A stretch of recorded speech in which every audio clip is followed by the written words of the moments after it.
तो इस प्रकार से इनकी कोई भी जो मांग है वो जस्टिफाइड नहीं है। सेक्रेटरीट का घेराव करेंगे, वो प्रशासन किसी भी कीमत पे बर्दाश्त नहीं करेगा।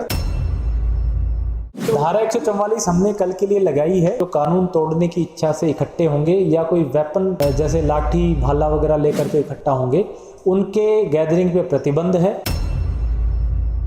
और अगर इस तरीके से कोई करता है तो उसके खिलाफ कानूनी कार्रवाई होगी। कल किसान संगठनों के द्वारा करनाल नई अनाज मंडी में एक प्रोटेस्ट का कॉल है, एक महापंचायत बुलाई गई है और उसमें आज हमने इस संदर्भ में जो इनके मुख्य नेतागण थे उनसे बैठक की थी।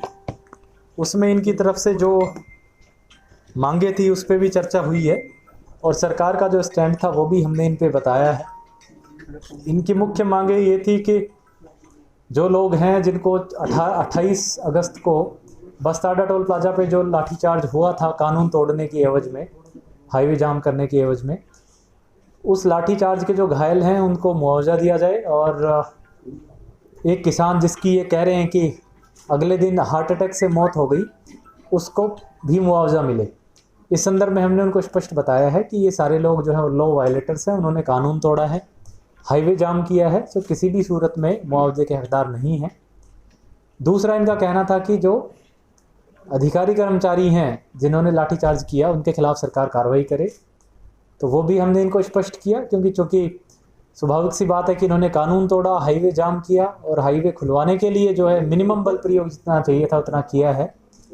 तो इस प्रकार से इनकी कोई भी जो मांग है वो जस्टिफाइड नहीं है और इसीलिए हमने जब इनसे कन्वे किया तो इन्होंने अंत में इनका फैसला आया कि ये अपनी महापंचायत करेंगे। इस सिलसिले में मैं किसानों से जितने भी लोग यहाँ इकट्ठे होंगे उनसे आग्रह करूँगा, एक तो शांति व्यवस्था ज़रूर बना के रखें, जितनी भी गैदरिंग हो। इनकी जो कॉल है, इनका जो मांग है कि ये हाईवे जाम करेंगे या सेक्रेटरीट का घेराव करेंगे, वो प्रशासन किसी भी कीमत पे बर्दाश्त नहीं करेगा, क्योंकि हाईवे बड़ा क्रिटिकल है। जो लोग मूव करते हैं उनके मूवमेंट को किसी भी तरीके से रिस्ट्रिक्ट नहीं किया जा सकता। इसी प्रकार सेक्रेटरीट में भी जो है ज़रूरतमंद लोग आते हैं, तो कानूनी तौर पे बिल्कुल गलत है कि अगर इसका कोई घेराव करे।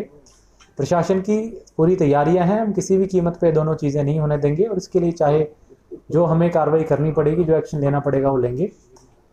लेकिन फिर भी किसान नेताओं से हमारी बात हुई है, मैं आगे उनसे आगे भी अपील करूंगा कि बातचीत, क्योंकि जो कोई भी इनकी समस्या उसका हल बातचीत से ही निकलना है, तो प्रशासन हमेशा बातचीत के लिए तैयार है। इनकी जो भी मांगे हैं, जायज़ मांगे हैं, वो हमारे सामने रखें और मुझे नहीं लगता इसमें कोई दिक्कत है। जो भी चीज़ जायज़ है, लीगल है, हमने इनको बताया है कि वो हम इनके लिए करने को तैयार हैं। लेकिन कोई गलत या इलीगल डिमांड करके और फिर उसके बाद अगर कोई फर्दर हाईवे जाम करने की बात करे या सेक्रेटरीट को घेराव की करने की बात करे, तो वो हम किसी भी कीमत पे नहीं होने देंगे। साथ में जो ट्रैवल एडवाइजरी, क्योंकि एक चांस है हाईवे को उसकी व्यवस्था बहाल करने के लिए फोर्स भी डिप्लॉयड रहेगी हाईवे पे, तो एक हमने ट्रैवल एडवाइजरी जारी की है। मैं लोगों से अपील करना चाहूँगा कि कल के दिन अगर ज़रूरी ना हो, गैर ज़रूरी कार्य के लिए जो नेशनल हाईवे 44 है उसमें विशेष रूप से करनाल की सीमा में ट्रैवल करने से बचें। और अगर फिर भी किसी को ज़रूरत पड़ती है ट्रैवल करने के लिए, तो हमने एडवाइजरी में विस्तृत रूप से आज, जो कि लगभग सभी प्रिंट मीडिया के न्यूज़पेपर्स में भी छपा है, कल सोशल मीडिया पे भी हमने जारी किया था, तो हमने ऑल्टरनेटिव रूट्स प्लान करके बताए हैं। उन ऑल्टरनेटिव रूट्स को लें ताकि हाईवे पे इन केस आवाजाही किसी वजह से बाधित होती है तो लोगों को दिक्कतें ना आएँ। साथ ही मैं शहर वासियों से भी आग्रह करूँगा, करनाल के ज़िला के रहने वाले लोग हैं, किसी भी तरीके से किसी को भी डरने की या परेशान होने की आवश्यकता नहीं है। प्रशासन की ये पूरी तरह से मुस्तैद है और हमारी पूरा प्रयास रहेगा कि किसी भी तरह की जो कोई इलीगल घटना है उसको हम बिल्कुल नहीं होने देंगे और इसको सख्ती से निपटेंगे। धारा 144 हमने कल के लिए लगाई है। इसमें जो भी 5 या 5 से अधिक लोग जो कानून तोड़ने की इच्छा से इकट्ठे होंगे या कोई वेपन जैसे लाठी भाला वगैरह लेकर के इकट्ठा होंगे, उनके गैदरिंग पे प्रतिबंध है और अगर इस तरीके से कोई करता है तो उसके खिलाफ कानूनी कार्रवाई बिल्कुल, चाहे लाइसेंस्ड हों या गैर लाइसेंस्ड हों। अगर 5 या 5 से ज़्यादा लोग इकट्ठे होते हैं तो उनको उसको कल के लिए प्रतिबंधित है।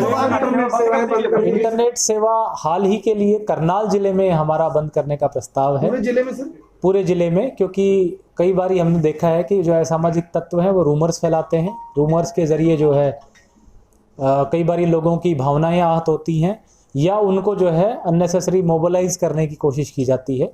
तो वो चीज़ ना हो, इस सिलसिले में हमने मैसेज आ चुके हैं 12:30 से बंद होंगे, आज रात से बंद होगी, मैसेज आने शुरू हो चुके हैं कि 12:30 से कल 24 घंटे के लिए बंद रहेंगे। जी, पैरामिलिट्री फोर्स बोला है सर? बिल्कुल, जो प्रशासन की पूरी तैयारी है, जिसमें हमारी पुलिस है, बाहर जिलों की भी पुलिस है, पैरामिलिट्री फोर्स भी है, राइट कंट्रोल फोर्स वगैरह, जो भी हमारी तैयारी के लिए जितनी हमें पुलिस बल की आवश्यकता है वो संपूर्ण। सर, जिला सचिवालय के आसपास बैंक हैं, प्राइवेट ऑफिस हैं, उनके लिए क्या निर्देश है? क्योंकि सभी लोगों के फोन आ रहे हैं कि प्राइवेट ऑफिस सभी एससीओ से बंद रखें, शोरूम बंद रखें। देखिए, किसी को भी परेशान होने की आवश्यकता नहीं है। जैसे मैंने कहा, नेशनल हाईवे भी चालू रखा जाएगा और सेक्रेटरीट की का जो कार्य है वो भी चालू रखा जाएगा। किसी को भी हम कानून अपने हाथ में लेने की इजाज़त नहीं देंगे। अगर कोई कोशिश करता है तो उसको सख्ती से नहीं। न्यायालय से भी एक आदेश आया है जिसमें ये कहा गया है कि अगर प्रोटेस्टर्स को धरना साइट की कोई आवश्यकता है तो वो अपनी रिक्वेस्ट कर सकते हैं और प्रशासन उनको पीसफुल धरने के लिए जगह दे सकता है। तो इस तरह की अभी तक बात सामने नहीं आई है। अगर उनकी तरफ से कोई बात आती है तो न्यायालय के आदेश अनुसार उस पर विचार किया जाएगा। मैं मीडिया साथियों से भी आग्रह करूंगा, क्योंकि लॉ एंड ऑर्डर की सिचुएशन है, व्यवस्था है और काफ़ी डेलिकेट सिचुएशंस होती हैं। ऐसे में जिम्मेदारी पूर्वक रिपोर्टिंग मीडिया के तरफ से हो, चाहे वो प्रिंट मीडिया हो, इलेक्ट्रॉनिक मीडिया हो, सोशल मीडिया हो, क्योंकि ये जो मामले इतने डेलिकेट होते हैं कि एक भी फॉल्स न्यूज़ या रूमर्स जो है वो सारी सिचुएशन को ख़राब कर सकते हैं। इसलिए मीडिया के आज करनाल के सभी रेस्पॉन्सिबल साथी यहाँ पे आए हुए हैं। मेरा आप सबसे आग्रह रहेगा कि कोई भी रूमर्स ना चलाएं और लाइव कवरेज के चक्कर में कई बार हम जो है इस तरह की इन्फॉर्मेशन लोगों में देते हैं जिससे लोगों की भावनाएं आहत हो सकती हैं।